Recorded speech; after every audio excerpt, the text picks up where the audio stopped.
아멘.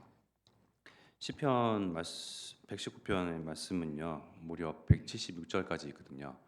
굉장히 길어요. 근데 말씀이 참 놀랍고 감사한 게 처음 그냥 이렇게 읽을 때는 굉장히 집중하지 않는 이상은 좀 이렇게 바로 이렇게 알기 쉽지 않죠. 말씀을 이렇게 묵상하면 묵상할수록 읊조리면 읊조릴수록 생각하고 알고자 할수록 그 계속 읽어 나갔던 말씀들이요 떠오릅니다. 하나님께서 그야말로 이제 지혜를 주시고 알게 하시는 거죠. 그래서 이제 시편 119편은 길지만 틈이 있으면 또 여유 있으시면 계속 몇 번씩 읽으시고 들으시면 좋겠습니다. 지난주 우리가 저기 토요일 날 광주를 갔다 왔죠. 아마 지난주 토요일 날 싸움 어시기 가수가 와가지고 여기서 공연을 했던 것 같아요. 여수에서요. 그래서 여수에서 공연을 했기 때문에 작년 일이 생각이 나더라고요. 작년에도 아마 이맘때쯤에 싸움 어시기 가수가 와서 공연을 했습니다. 그때 저희 부모님이 부산에서 이제 오셨었거든요. 그래서 이제 저희 집에서 하루 묵으시고 그다음에 이제 여수 터미널에 모셔다 드린다고 이렇게 운전을 하면서 갔는데 굉장히 이제 번잡하고 복잡하더라고요. 사람들도 굉장히 많고 차들도 많고요. 그래서 이제 터미널 안에 진입을 해야 되는데 뭐 굉장히 좀 가로막혀 있어서 버스가 이제 제가 지나가야 할 그런 차례였었는데 버스 기사 아저씨가 막 치고 막 들어오더라고요. 빵빵거리면서. 그러면서 평소에는 제가 이제 굉장히 성격이 온순하고 조용조용하고 나긋나긋하고 이렇게 그렇지 않습니까? 말수가 적고 그런데 뒤에서 누군가가 빵빵거리면 그때부터 제 성질이 나오더라고요. 그래서 버스 기사 아저씨와 이제 실랑이를 벌이고 이제 큰 소리로 그러니까 이제 사람들이 뭔 일인가 싶어갖고 막 쳐다보기도 하고 그때는 무슨 용기가 나는지 모르겠어요. 뭔 영을 받았는지 그런지 모르겠는데 어, 한 번씩 이렇게 운전을 하면서 요즘은 많이 이렇게 자제하려고 하는데 뒤에서 누군가가 그냥 빵빵거린다. 차가 가까이 붙어 있다. 그러면 뭔가 올라와요. 그러면서 이제 드는 생각이 나를 무시해. 막 이런 생각이 드는 거죠. 그래서 본때를 보여줘야 되겠다라는 생각을 해요. 근데 가만 생각해 보면요, 그게 모식이라고 뒤에서 빵빵거리면 뭐 얼마든지 그죠? 뭐 그럴 수도 있는 거잖아요. 그냥 그거를 못 참는 거예요. 그래서 참 나란 사람의 그 지킬 만한 그 자존심이요, 참 대수롭지 않다라는 생각이 들더라고요. 사람 이 세상의 그 세상 논리는요, 힘의 논리입니다. 어떤 힘요? 경제, 뭐 능력주의, 아니면 총칼이 될 수도 있고요. 힘의 논리 속에서 살아가고 있습니다. 가진 자들, 많이 배운 자들, 이 군림하면서 살고 있죠. 뭐 세상 주관자가 되기도 하고요. 세상의 문화 흑암만을 만들어내기도 하고요. 그 가운데서 당장 볼 때는 세상 사람들이 힘 있는 것 같고 능력 있는 것 같고 목소리 큰 사람이 이기는 것 같고 당당한 것 같고 뭔가 자신감이 넘치는 것 같지만 한 사람 한 사람 그 인생의 면면을 이렇게 들여다보면요, 참 사실은요 딱한 인생들이에요. 어떻게 딱합니까? 보십시오. 내 한 몸 이 세상에 그냥 놨습니다. 누구 하나 나를 지켜줄 일 없고 우리 부모 말고는 내 인생 스스로 개척해 나가야 되잖아요. 이 세상은요 약육강식의 세상이거든요. 약한 자들은 먹히는 세상이에요. 강한 자들이요 약한 자들의 그 부와 또 그 위에 군림하면서 종으로 삼으면서 그야말로 이 시대의 노예로 삼으면서 사장 회장 하면서요 떵떵거리며 살고 있는데, 그렇게 자기가 힘겹게 세상에서 경쟁하면서 피 터지게 사기를 당하기도 하고 사기를 치기도 하면서 그런 논리 속에서 살아가는데 뺏기면 안 되잖아요. 뺏기면 안 되거든요. 뭐 처음부터 안고 태어난 게 아니거든요. 자기 힘으로 개척해 나왔고 자기의 힘으로 이룩했고 자기 힘으로 가졌기 때문에 뺏기면 안 됩니다. 또 무시를 당할 수는 없죠. 그래서 어른들이 아이들한테 어디 가서 이제 처맞고 들어오면 다시는 너를 무시당하지 않게 힘을 키워라 뭐 이런 식으로 가르치잖아요. 힘의 논리를 가르칩니다. 누군가가 나를 무시한다. 그럼 나의 이제 자존심이 이제 훼손당했다. 참을 수 없는 일입니다. 이렇게 가만히 들여다보면요. 별것 아닌데 사실은요. 별것 아닌 거에 화를 내고 별것 아닌 거에 자존심 상한다고 그렇게 속상해하고 울고 무시당한다고 그렇게 막 한탄해하고 그러니까 빼앗기지 않으려고 인생을 그렇게 살아왔어요. 남한테 굴림 당하냐 아니면 굴림하는 자리에 있냐 그것으로 살아왔어요. 사실은 연약하고 딱한 사람들입니다. 아무도 그들의 편이 되어주지 않아요. 스스로 배경을 만들어갑니다. 반면에 우리는 어떻습니까? 하나님이 창조주 하나님이시거든요. 그 하나님이요 살아계신 하나님이시라고요. 그 하나님이 한 분 하나님이십니다. 그 하나님이 우리의 편이 되시고 우리의 배경 되십니다. 완전히 신분과요 권세가 다른 존재들입니다. 그러니 목사님께서도 말씀하시잖아요. 당할 일이 있으면 당해라.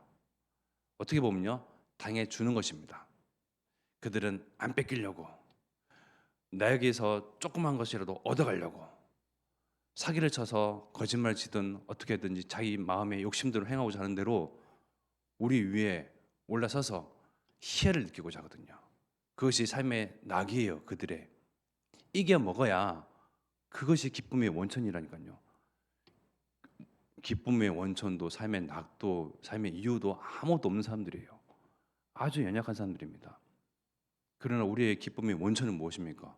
바로 나에게 생명 주신 예수 그리스도. 이 원천은요 마르지도 않아요. 매일 매일 새로운 하나님이 새날을 주신 것처럼 이 새날 속에서 하나님의 그 은혜 말씀 속에서 말씀 들음으로 말씀 보면서 묵상 속에서 하나님을 알아가는 깊이가 더하게 하시고 이 복음의 깊이가 더해지면서 복음으로 나를 비춰보니 억만 죄 가운데 빠진 나를 정말 구원받을 수 없는 나를 이 아무것도 아닌 나를 하나님께서 큰 사랑으로 나를 사랑하시고 구원해내시고 그것이 무한한 구원의 은혜임을 내 입술에 내 마음에 고백하게 하시고 마르지 않습니다. 마르지 않는 기쁨과 참 행복과 안도와 안심과 안심을 넘어서 참 안식이 우리에게 있고 이것이 우리의 무기예요. 상대방 세상 사람들 불신자들은요 사실은 아무것도 없어요. 그냥 돈, 힘, 이 힘의 논리로 약육강식의 세상 속에서 내 것 지키려고 안 뺏기려고 자존심 내 스스로 지키고요 스스로 무시 안 당하려고 힘을 키워갑니다. 뺏길까봐. 그것이 삶의 유일한 낙이었거든요. 쌓아놓은 이 재물들이요 명예들이요 이 힘이요 살아갈 유일한 이유였거든요. 아무것도 아니잖아요. 그러니 그들과 사실은 언성을 높이면서 또 감정을 막 상해가면서 싸울 이유가 없는 거예요. 사실은 당해주고 빼앗겨주고 그들이 그것에 기쁨이 된다면 얼마든지 자존심을 세워주고 뭐 좀 아는 거 있으면 그냥 칭찬해주고요. 오히려 이들을 더 기분 좋게 해주면서 우리는 살릴 궁리를 하는 거죠. 이들을 치유할 생각을 하는 겁니다. 내어줄 건 내어주면서 져줄 건 져주면서 그래서 정말 반면에 나는 어떤 축복을 받은 사람인가 하나님이 내 편이 되시고 나의 배경 되신다는 그 의미가 무엇인가 우리는 눈으로 보이는 것으로 반응하거든요. 참 아무것도 아닌 그 빵빵거리는 소리 때문에 막 자존심이 막 나를 무시해 이러면서 막 우리의 싸움은 혈과 육이 있는 것이 아닌데 혈과 육이 있는 것처럼 목숨 다 걸잖아요. 우리는 하나님이 나와 함께하시는 영적인 사람들인 것입니다. 우리 육신의 몸을 입고 있지만 영적인 사람들이에요. 눈을 뜨고 보십시오. 제 뒤에 있는 천군과 천사가 저를 지키고 여러분들을 배후에 진을 치면서 함께하는 걸 보이십니까? 사실은 보여지는 것 이상으로 그 믿음이 그렇다. 하나님이 이만큼 우리를 지키시고 보호하시고 그 이유는 하나님께서 이미 헌남과 세계와 후대 복음의 언약을 던져 놓고 2, 3, 7, 5천 종족이라는 그 하나님의 언약을 우리에게 주시고 이미 이기시고 이미 성취하시고 우리를 부르셨고 이 하나님의 성취된 언약을 우리가 살면서 목도해 가는 것이요 삶의 이유입니다. 그러면서 내 마음속에 한 번, 두 번, 세 번 각인하는 거죠. 아, 하나님이 사서 이렇게 하나님의 언약을 성취하시는구나. 아, 이렇게 만들어 가시는구나. 아, 이렇게 엮어 가시네. 이러한 일들 가운데서 이러한 상황 속에서 아무 일도 일어나지 아니하는 가운데서 믿음을 가진 그 한 사람 통화에서 한 전도자 통화에서 하나님께서 저렇게 만들어 가시고 엮어 가시고 성취해 가시는구나. 내 마음속에 내 영혼 속에 내 심령 속에 하나님의 살아계심과 하나님의 능력과 하나님의 그 긍휼하심과 인자심과 우리를 나를 사랑하셨던 그 사랑이 지금도 변치 아니하시고 저 구원받지 않아도 되는 사람들, 저 구원받을 아무 구석이 없는 그런 사람들을 그들은 하나님께서 여전히 사랑하시사 그들을 구원해 내시기를 원하시고 또 우리의 입술의 고백을 통해서 우리 가정과 교회를 통해서 그들을 살려내시는 걸 보면서 아, 하나님의 사랑은 참 사랑이구나. 영원한 사랑이며 무한한 사랑이시구나. 하나님이 세상을 이처럼 사랑하사 독생자를 주셨으니 그야말로 아무도 멸망받지 않냐고 정말 구원받기를 하나님께서 원하시는구나 하는 것을 그 하나님이 어떤 분이신지를 우리가 그 언약 속에 있으면서 보는 거죠.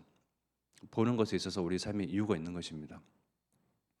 그래서 오늘 또한 현장 속에 또한 홀로 있을 때에 또 세상의 현장 가운데에 앉으려고 무시 안 당하려고 자존심 안 굽히려고 하는 그 세상 사람들 속으로 들어가잖아요. 당해주고 져주고 그냥 칭찬해주면서 그래서 우리는 그들을 오히려 살려내고 치유하고 세워주면서 높여주면서 정말 그들의 생명을 우리의 것으로 하나님께로 돌리는 그러한 전도자로 증인의 삶으로 우리를 부르셨음에 감사하면서 세상 속에 나가기를 기도하겠습니다.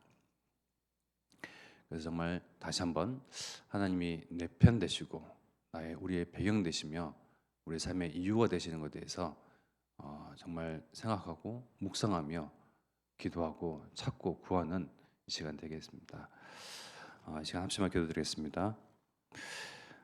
하나님께서 오늘도 새날을 허락하셨고 성실하신 하나님께서 그 언약을 성취해 가십니다. 이루 가십니다. 그 일 가운데에 전도자 우리 담임 목사님을 현장 속으로 세상 가운데로 급파하셨습니다. 그 현장 가운데에 하나님께서 성령의 충만함과 오력으로 함께 하시사 하나님의 언약이 성취된 것을 또한 우리가 듣고 같이 체험하며 목도하며 하나님 살아계심을 찬양케 하옵소서. 이제 합심하여 기도드리겠습니다.